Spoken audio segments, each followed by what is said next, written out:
He isn't barred from ringside. Yeah, a little preview perhaps of what could happen on Saturday.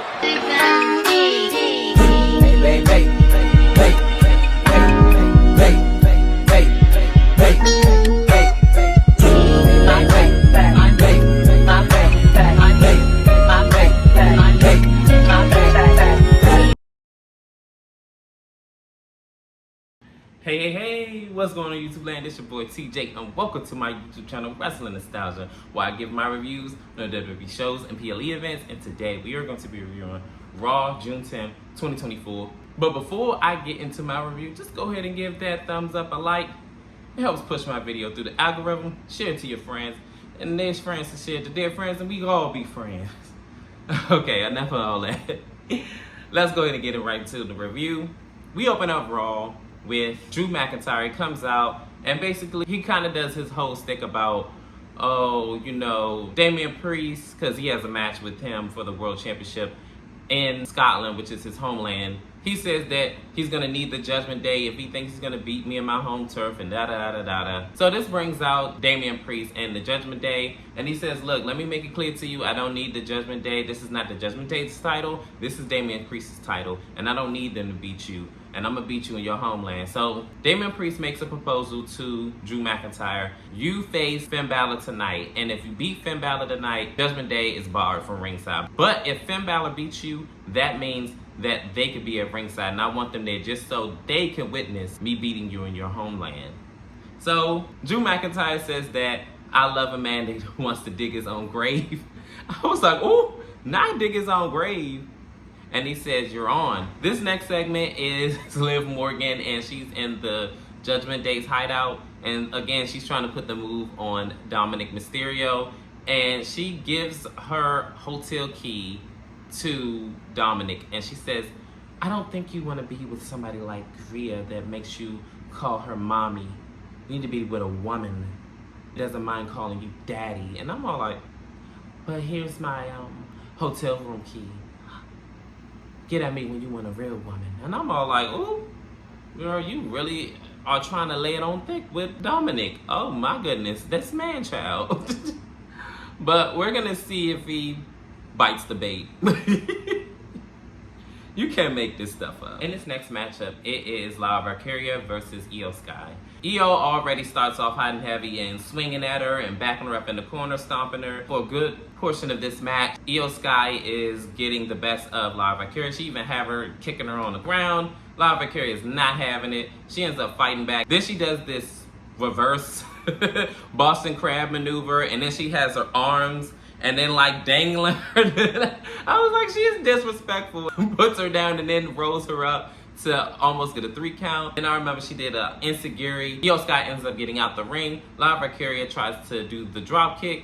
Io Sky winds up grabbing her legs and then bouncing her head off of the ring apron. Io Sky does the moonsault on the apron and lays Lyra Valkyria out. And then this is when we get into commercial break. So we get back from the commercial break. Lyra Valkyria is in control up until she hits her Nightwing. And this is when Dakota Kai hits Lyra Valkyria from behind and breaks up the pinfall. But the referee was busy seeing if Io Sky's shoulders were still on the mat, and she gets away with it. But Lyra Valkyria ends up hitting a drop kick, laying out Damage Control, 2/3 of them, and then she turns her attention back to Io Sky. They have a little back and forth here and there, and Lyra Valkyria tries to hit her Nightwing again, but Io Sky ends up raking her eyes, so then she winds up pulling her hair and then slamming her back on the mat, and 1, 2, 3, she rolls her up for the pinfall. Io Sky wins this match.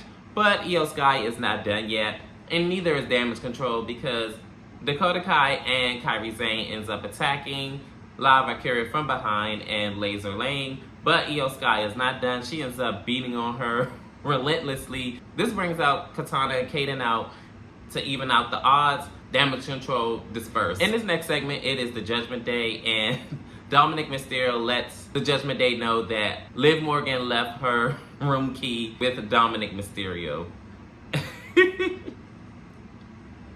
Yo, you can't make this stuff up. In this next segment, it is the Judgment Day, and they're having a conversation amongst each other. And this is when Damian Priest comes in and he says, what is this business about, Liv in the hotel room key? So he says, yeah, that's just a ploy for her to try to distract us. But yeah, we focused. Yeah, we locked in. So this is when Damian Priest says, okay, so where's the hotel room key? All of a sudden, it just vanishes out of nowhere.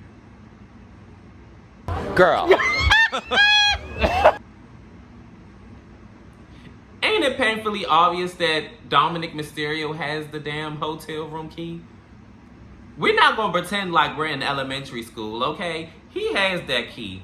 And I wouldn't even be surprised if he don't even come out to his match tonight and he dip off over there with her. So, I mean, am I tripping? I just want to know.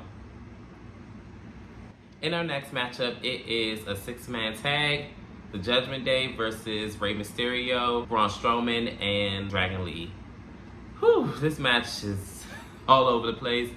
I'm going to try to keep up with the action. It starts off with Carlito and Braun Strowman. Braun Strowman overpowers Carlito. Carlito tags to Dominic Mysterio, and then this is when Braun Strowman tags Rey Mysterio, and then he tags out to JD McDonough, and now it's JD and Dragon Lee starting off. They go back and forth and things like that. And then before the commercial break, Rey Mysterio and Dragon Lee are cooking. They are hitting aerial maneuvers on Dominic Mysterio and JD McDonough, and then they wind up having them out the ring. Rey Mysterio tries to hit an aerial maneuver. It doesn't work. They catch him midair. Dragon Lee tries to do the same, and they wind up using Rey Mysterio as a battering ram and ram Dragon Lee using Rey Mysterio, and then wind up doing a gut buster and then lays him out right before the commercial break. After the commercial break, the Judgment Day is in full control up until towards the end of the match where Liv Morgan comes out and she's trying to, I guess, put the moves on Dom again. Zelina Vega from behind tackles Liv Morgan and she slams into Dominic Mysterio, and then she is straddling him or whatever she's doing with him, and he's not stopping her. Zelina Vega is fighting her and is beating on Liv Morgan. Braun Strowman finally gets the tag and he runs wild, hits the power slam, and then he tags in Dragon Lee. Carlito is the legal person. He tags in Dragon Lee, and 1, 2, 3, Dragon Lee, Braun Strowman, and Rey Mysterio picks up the win. Woo! And then, I almost forgot that the Judgment Day and LWO had broken up the females that were like tussling outside of the ring. We're going to see where the development of this storyline is going to go. Oh, and another thing, Rey Mysterio's disrespectful. He drop kicks Carlito out of the ring after the match was already over with. But that's y'all hero. Say no. In this next segment, Io is pacing back and forth, and she looks like a mad woman. Dakota Kai asks Io Sky if she is okay, and she said, I took care of it. And then all of a sudden, she just, and just ran off somewhere. And I'm all like, what in the world is going on with her? Because I'm lost for words. I don't know what to say, but you just can't make this stuff up. I guess this is her losing her mind and having a whole new personality here. I don't know what to say about this. In this next matchup, it is Sami Zayn versus Otis. This match didn't last long at all. They did a test of strength. A good majority of this match, which was only ran by 3 minutes, if that, Otis owned Sami Zayn. And then all of a sudden, Chad Gable reprimands Otis, and then Sami hits a haluva kick, and then 1, 2, 3, he wins this match. After the match, this is when Chad Gable beats up on Sami Zayn, and he tries to get Otis to do so as well, but he's kind of reluctant on it. Then he finally does it, and then it looks like he was going to turn on Chad Gable, and then Chad Gable was all backed up in the corner like, no, no, no. So then he decides not to attack him, and that ends that segment. I don't know what's going to happen at Clash of the Castle. If Chad Gable doesn't win this Intercontinental Championship, I'm over this storyline because, for one, I'm not going to lie, I wasn't one of the ones that was okay with Sami winning the Intercontinental Championship because, for one, he already won it. And then two, what are we doing here? Because at the end of the day, Chad Gable never winning singles gold is a crime in and of itself. But hey, it is what it is. We're going to see what's going to happen with the storyline. We see Bianca Belair and Jade Cargill making their way to the ring. I swear they just don't miss with these fashions. Whew. God made them perfect. In this next matchup, it is Zoe Stark and Shayna Baszler versus Alba Fire and Isla Dawn. This match, mind you, Bianca Belair and Jade Cargill are at ringside, and this match already started chaotic. Isla Dawn already attacks the knee of Shayna Baszler, and she's not even a legal woman in this match. And the reason why the knee is injured is because she already went to war with Lola Vice the night prior. So she attacks her, and then Zoe Stark and Isla is going at it. Isla fights back. She tags in Alba Fire. Alba Fire is getting a good chunk of the advantage of this matchup. Shayna Baszler pulls Alba Fire out of the ring. Then she gets the tag, gets Alba Fire back in the ring, and then she finishes her off with the Karafuda clutch. And she is napping, not tapping. That's Shayna Baszler's whole thing, tap, nap, or snap. And she definitely took a nap after that. I meant to say this earlier too. When Shayna had threw her shirt at Bianca Belair, Bianca was like, "You stink." I was like, no, not her underarms stink. But after the match, Zoe and Shayna have a stare off with Bianca Belair and Jade Cargill. And it is official. They're going to have a triple threat tag team championship match for the titles at Clash of the Castle. So I'm ready to see this match and what's going to unfold. In this next matchup, it is Bron Breakker versus Ilya Dragunov. It starts off with Ilya Dragunov and Bron Breakker exchanging blows right at the opening bell. Surprisingly, Ilya Dragunov is getting the best of Bron Breakker. He is kicking them all in the corner, putting his boots to the face and everything, just being so blatantly disrespectful. Then Bron Breakker kind of fights back a little bit, and up until Ilya gets the chop in him and everything like that. And he is in the driver's seat up until Ilya Dragunov runs into the ropes and then tries to attack Bron Breakker again, and Bron Breakker sends him to the ropes, and this is when we get into our commercial break. In this next half of the match, Bron Breakker is in control. He has him in a submission lock. Ilya Dragunov fights out, and then they go back and forth from there. Towards the end of the match, Bron Breakker is rag-tagging him up until Ilya Dragunov gets the H-bomb. He's not able, being as though that his ribs is still kind of hurt, to get the pinfall. Bron Breakker rolls out of the ring. He tries to put Bron Breakker through the table, but it does not work. He ends up getting slammed by his ribs on the table, on the edge of the table. Then he ends up beating him outside of the ring. Then back in the ring, he finally hits a spear. And 1, 2, 3, Bron Breakker wins this match. Whew, I tell you one thing, Bron Breakker ain't one to mess with or sleep on, because that man is intense. He is about as mean-spirited as Brock Lesnar is. I would not want to be in the ring with him, even if he paid me to. And Bron Breakker hasn't had enough. He wants to go for the kill, which is the spear. He wants to go for the spear on the outside to Dragunov, but out comes Ricochet, and he beats on Bron Breakker, and he keeps him at bay. Bron Breakker retreats, and Ricochet is standing his ground, and he saves Ilya Dragunov, and Ilya Dragunov owes him a great debt of gratitude, because baby, he was going to get taken off the roster for quite a while if he would have hit that spear. In this next segment, it is the Judgment Day, and they're all forming a game plan of what's going to happen tonight. And they are still talking about this missing key card that Dominic has. And guess what? Dominic has the key card. Oh, big shocker. Oh my gosh. So he said, I don't know how that got there. So Damian Priest says that you need to put your foot down on this Liv Morgan business and things of that nature, and they all huddle together and say that Finn Balor is going to defeat Drew McIntyre tonight. Yeah, wait on it. In this next matchup, it is for the tag team championships. It is the Awesome Truth versus AOP. This match started off with The Miz and one of the AOP members.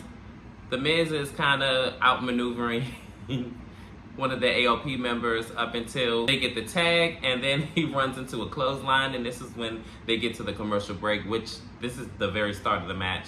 So AOP dominated a good majority of this match up until the New Day comes out and beats on Karrion Kross. And this distraction leads to R-Truth ends up getting the tag team championship belts and ramming it into one of the ALP members' heads. And he just looked at him like, are you crazy? So he winds up throwing the championship away. And then The Miz rolls him up, and 1, 2, 3, the Awesome Truth successfully defends the tag team world titles. In this next segment, it really breaks my heart because Ricochet is helping out Ilya Dragunov go to his car. All of a sudden, Braun Breaker out of nowhere spears Ilya Dragunov out of his boots. Ricochet tries to help and fight him off. It only works for about half a second until Braun Breaker ends up sending him into the equipment truck, slamming him face first into the equipment truck, and then it looked like it was like a double whammy. Like he hit his head on the truck, and then when he fell down, he bumped his head too, and I was like, oh my goodness, I hope Ricochet is okay, like he won't get concussed. Then he ends up getting power slammed through a car, and all of a sudden all the officials and security and help people or whatever comes out to Ricochet's aid. And from what I heard, and I wasn't really going to talk about this, but I am though, it is said through the grapevines that Ricochet has asked for his release out of the WWE. And it is bittersweet because Ricochet is definitely one of my faves. If he does go to AEW, I do feel like he's going to make a big splash. And to be honest, I feel like it'll be a better fit for him there, being as though they're more wrestling based and not really entertainment. But if it is true and he is leaving WWE, good luck to him in his future endeavors, truly, because that is definitely a king. And I hope wherever he goes, because it's not official yet until the writing's on the wall and he puts it on the social media or something like that. Whatever he does, good luck to him. And finally, we are here at our main event, Finn Balor versus Drew McIntyre. This match starts off with them trying to jog for a position. Finn Balor puts him in a headlock, and then from there they kind of go a little bit back and forth where Drew McIntyre kind of takes dominance of this match. He is throwing him around the ring and everything like that. They get outside the ring. Finn Balor kind of takes control here and there. Finn Balor is tripping him up and chopping him all around the ring. Then Drew McIntyre gets back in control and he throws him belly to belly over his head onto the announcer's desk. And then we go into commercial break. So after the commercial break, they are still battling back and forth. So at the end of the match, Damian Priest and the rest of the Judgment Day comes out. Drew McIntyre is fighting them off one by one. This leaves open Drew McIntyre to get drop kicked into the corner and set up for Finn Balor's coup de grace. He tries to hit it, but Drew McIntyre rolls out the way and hit him with the Claymore, and 1, 2, 3. Finn Balor loses this match. Drew McIntyre wins, and it is official. The Judgment Day are barred from ringside, all of them. So this Raw was actually pretty good, and the reason why I'm wearing different clothes in this video versus the previous ones that I made is because I fell asleep. So I am recording this the next day. But how did y'all feel about Raw? I felt like it was a pretty decent show. It was really good, actually. We're gonna see what's gonna happen at Clash of the Castle, but that's all I have for you guys. And as always, like, share, and subscribe, and all the other good stuff, and help me grow my channel. I'm finally at 100 subscribers. Yay! But thank you guys. Thank you for all your love and support. It really means a lot to me. And as always, peace, TJ. I'm out. Claymore! From out of nowhere by McIntyre! You